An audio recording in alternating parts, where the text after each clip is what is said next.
for someone who's listening to Yeah, this or watching this, why should they want to hear from Tony? What have you gone through? What are some stories you've been through that someone can relate who's sure. growing a business? Because we start this business because we're passionate. We love what we do. I can talk about this stuff. I can get on camera. I can do, I love it. I can't help myself. It's why I started the business Yeah, to solve yeah, problems. So yeah, yeah.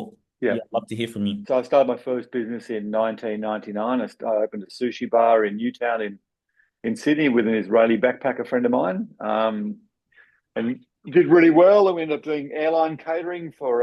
You're probably a bit young to remember Ansett Airlines. It was Australia's second largest airline. Mhm. So we were quite a large airline catering business. From there, I was self-employed for 20 years. I had a couple of businesses went really well. I had a couple that were really tough, really hard. Trouble with the ATO, with staffing, with supplies, cash flow, all the stuff that I work with clients at the moment. And it kind of led me to something because I was coach for a year, halfway through one of my businesses, and I know it made a huge difference. And I love, as much as I like making the money behind coaching, it's really I love helping people. I got a text this morning for a newish client who had a record day at his cafe yesterday. He's like, "Oh my god, it was so fantastic! The team were on fire." And I'm like, I love getting that feedback from my clients. So I really do this to help other small business owners avoid the mistakes I made, but also learn from the things I did really well. And I know a lot of us work by ourselves and feel quite isolated in our businesses, and we can't talk to our partners maybe. So I'm always that go-to person during the week. They call me going, "Oh, help me out here, Tony. I've got this issue. Can you help me out?" So it's a really altruistic business for me. I just really enjoy helping small business owners get bigger and more successful and work less and make more money, spend more time with their family and friends, see smiles on their faces. It really is about that. So it all comes from my history of being a small business owner and knowing how really, even when it's going really well, it's still a hard thing to do to work for yourself, right? That's why not many people do it because it's really hard work. You must know that too. It's not like it's easy every day. No one finds it like that. So um, it kind of all roads led to what I'm doing now, really. Mhm.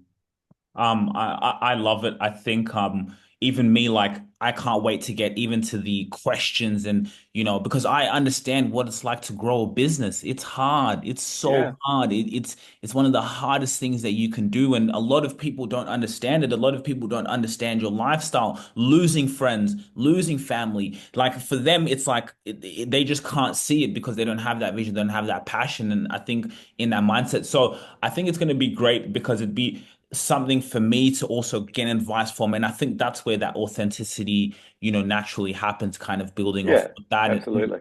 I think for our reason also for doing the event is how we can connect social media with that, right? Like why personal branding is quite important and why you Sure. need more people to know about you. So like this is just one question I have. Yeah, What sure. what would be one tip for someone to scale their business? And then the second part of my question is, if you look back on it, I know this is a big trending topic we're seeing in the marketplace, but would you either buy a business that's already profitable and running, and then you would just set up the scaling and the systems to now grow it, or would you go through this hard thing? I'm sure the other one has hard challenges, but when you build a business out of what we've done, out of nothing, and Yeah, just yeah. it's a whole different beast. Oh, look, I think I've learned more and more and more. You've got to get your numbers right. You've got to understand numbers. My first business, we got super lucky. It did really well, but we had no idea about our numbers. Like we opened a sushi bar, we were doing, sushi rolls on the counter, we were doing noodles and I was like, we were like, oh, how much do we charge? And we went to other sushi bars and they're $2 a roll. Let's just charge $2.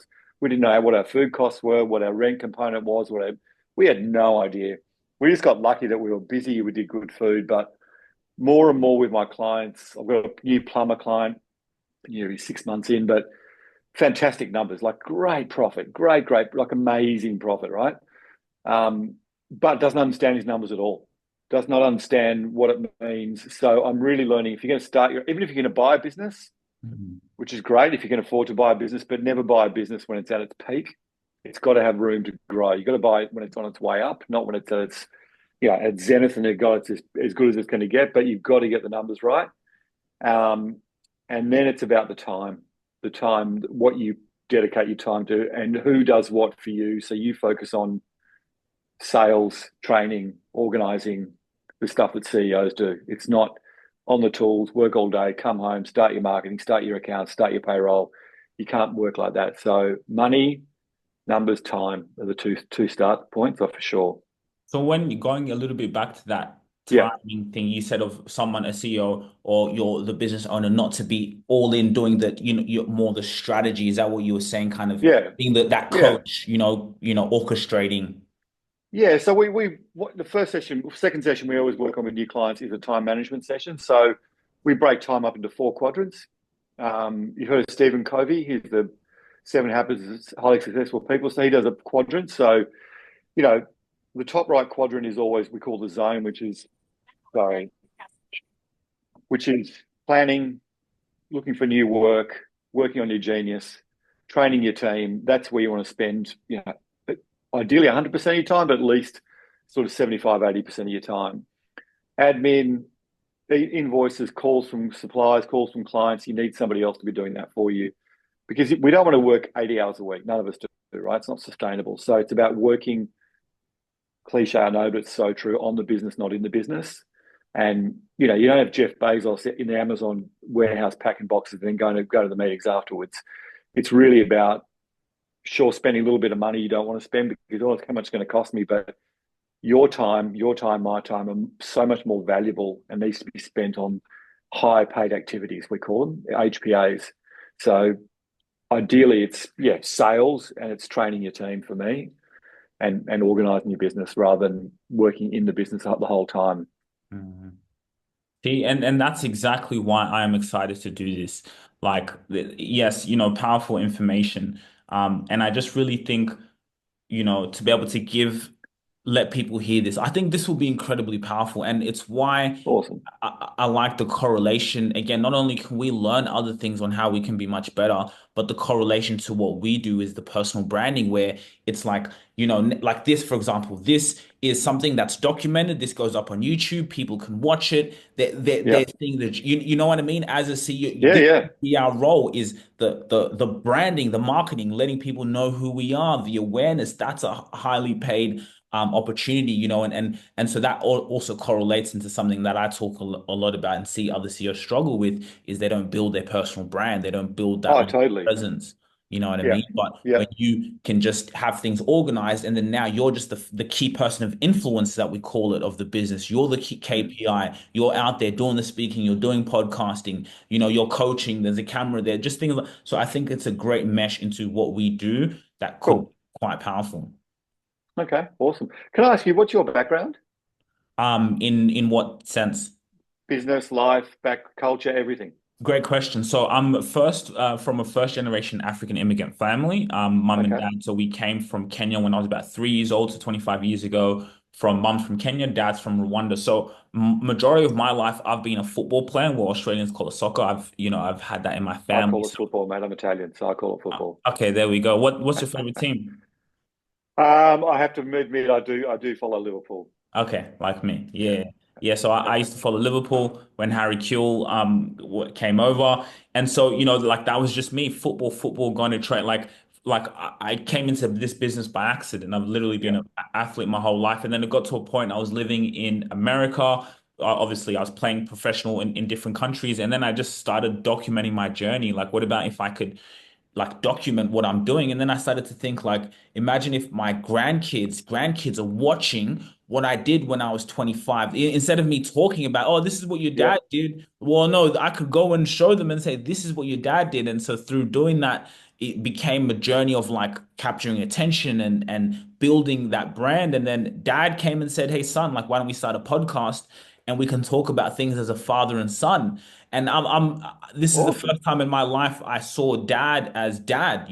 This whole time Yeah. I see Right. him as, so like you don't humanize your parents, but then I see him actually as a human being. So did that, and then from doing that, that's when we started to see, wow, there's a need in the market for people who, like my dad's age, they don't have time for social media. It's a distraction to them. But what they also don't know is it's not a distraction. It's actually when you do focus on it, or you can set things up to focus on it, it's what's going to take you to that next level, because the more Yeah. people know about you, so like, yeah, that's a little bit of background about me. And just Okay. even the whole thing with the events is, we realized, wow, this is powerful to come and speak with other leaders like you and what you've been able to do. And now it gives people an opportunity not only to learn, get that value, but then, like, now if they need a business advisor, they can now Yep. come to you, right? And then Okay. social media is the same thing for us. So that's why I think something like this is so Okay. powerful. I did want to Awesome. ask you, because there's two things. Yep. There's one part of it is, again, even for you, like bringing Yep. prospects, people who are thinking about it. Hey, I'm doing a webinar, I'm speaking, that gives such a thing. And we can bring people from your audience, you can market it. But then I Yep. wanted to ask, even just advice. Is this something you think we should charge people for, or continue what we've been doing so far, is giving it for free, because it's Yep. like a product for prospects, right? We give them something Yep. free, we give them value, give value, value. So I Yep. kind of wanted your thoughts. If it was you running this business, what would you do? Would you, let's say Tony's coming in, we got the Yep. big Tony. Do we charge certain people, some of your prospects? Would you charge them? Would they come for free? Because I also believe intrinsically, and we did this with one of my other clients hosting workshops, that when you pay attention. So I kind of wanted to get your thoughts, and yeah, Yeah, it's what you an do. interesting argument, that one. So I hold 90-day planning workshops. I charge. I don't charge my clients; they come for free. But prospects, I had 30 odd last time, and people pay 199 bucks. It's from 8:30 till 2 o'clock. For what you're doing, it's an interesting angle. I'll ask you honestly. So, how many of these have you done?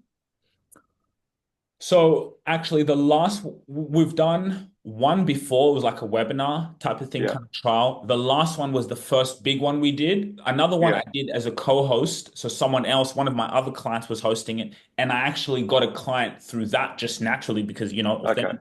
And then the last one was the one from the years. So let's say yeah, about two to three. okay. And the last one from the U, for the guy in the US, which I watched a bit of, that which is really good. Um, Did you get people inquiring with you about what you do afterwards? Was there a follow up? Are there leads? Did you capture any data? Did people have to register anywhere? Yes, they did. Okay. And I got a meeting straight away with someone from that thing. We want to work with you. Okay. There you go. All right. So, and what's that worth to you potentially over 12 months? Pretty good. That lifetime value is quite high. Okay. So, I think at this stage of what you're doing and what I'm doing, if you've done, I'd say if you've done 20 or 30, 10 or 15 of these where you've got a really strong following, I think at the moment, the way I look at it personally for this sort of thing, if I got one inquiry out of this and I got it, I'm actually doing this just to get my name out there. I'm not doing this for money at all. But for you, if you got one client out of this for an hour, a couple of hours work, it's worth every cent, isn't it? So I think initially for me, I don't mind. I understand giving away something for free. People go, oh, it's free. I can't be bothered. But it also can be a barrier that people go, I'm paying for Sugira. I don't really know him. Tony, never really heard of him. What am I really paying for here? I can't be bothered. It's a really tricky one. I do it for free personally. I think it's a great. I'm happy to promote it the hell out of it. Once we lock the date and you give me a link and everything, I'm happy to promote it as much as possible. I don't mind that. I think LinkedIn for a lot of people is about branding and getting their name out, not just job hunting. So I think it could be a powerful way for people to go, okay, I'm going to go listen to these guys. It's 11 o'clock. How long is it, an hour or so? How long Yeah, is it? hour. Yeah. Hour, okay. They Mhm. can tune in whenever they like, I assume, or maybe not. Personally, I do it for free.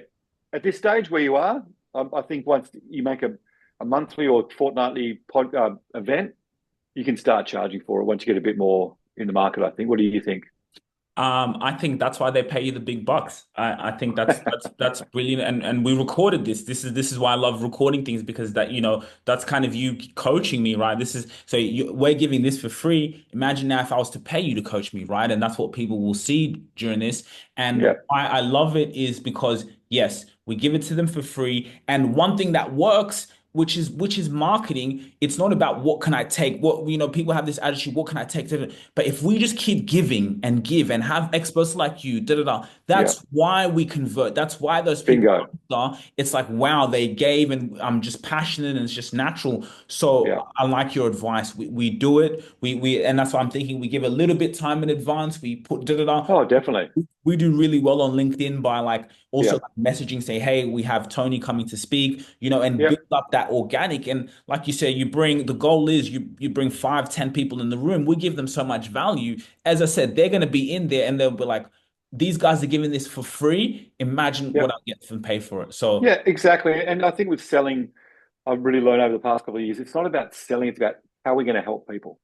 So even a plumber, electrician, a carpenter, okay, how am I going to help them make their house look better?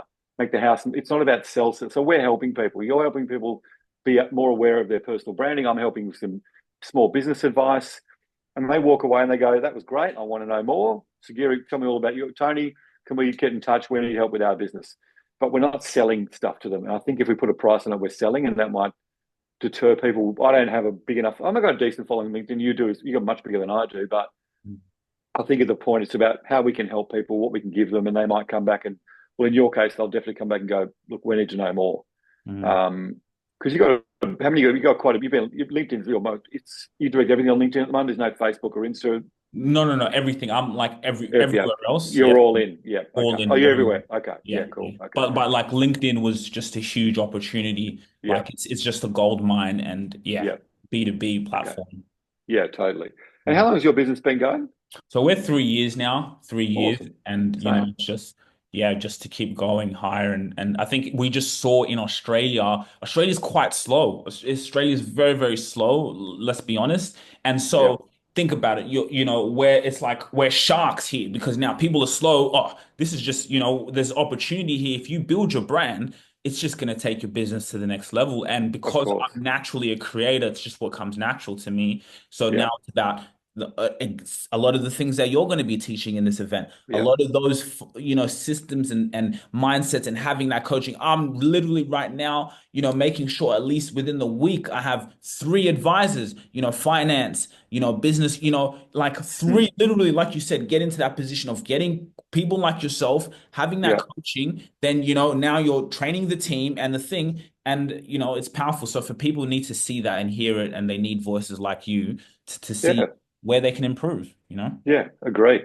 Absolutely agree. I mean, I have a business coach. I usually meet on Monday morning, 10:30 every week, and we go through some stuff and we help each other out. I think everyone needs another voice to listen to or to help to speak to for sure. So, Mhm. um, so we're going to do June 12th, wasn't it? Yes, I'll come back with my assistant and say, okay, Yep. what's the She's best great, day? by the way. Yeah. Oh, thank you. Very efficient. Very efficient. Impressive. It's funny because I've had so many people come and tell me that they just said, man, like, your thing is so good, like very exactly what you said. She's on it, mate. She doesn't miss a beat. First thing Monday morning, 6 a.m., 7 a.m. Come on, mate. What are we doing? I'm like, oh, God, okay. Give me a chance. Give me a chance. You're like 6 a.m. What's happening? What? I said, well, Jesus, 6. Ooh. Yeah. Anyway, I think 11's a better fit personally. I think it's going to work, but Yeah. it's your call. I'm Yeah. happy to go whatever you want to do. So, Mhm. um, yeah, I'm excited. I think it'll be really good. If you really enjoyed this video, make sure to click here, and I'm sure you're going to love that one.